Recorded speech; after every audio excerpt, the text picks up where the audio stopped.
झंडा ऊंचा रहे हमारा, विजयी विश्व तिरंगा प्यारा.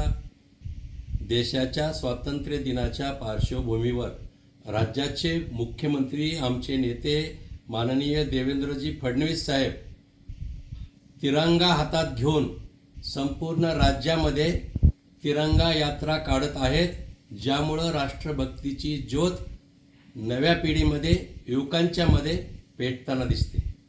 मुंबईमध्ये काल मोठ्या प्रमाणावर प्रतिसाद मिळाला आणि या यात्रेवर प्रश्न उपस्थित पुण्यात काँग्रेस नेते प्रशांत जगताप यांनी करणं म्हणजे खऱ्या अर्थानं राष्ट्रभक्तीचा अवमान आहे.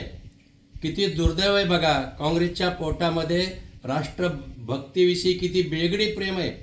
तिरंगा यात्रेवरच जगताप आणि काँग्रेसनं प्रश्न उपस्थित केलेत. हा राष्ट्रभक्तीचा अवमान आहे. माझी मागणी आहे की त्यांचे प्रदेशाध्यक्ष हर्षवर्धन सपकाळ यांनी तिरंगा यात्रेचा जो अवमान केला आहे तुमच्या नेत्यांनी, त्याबद्दल जाहीर माफी मागावी.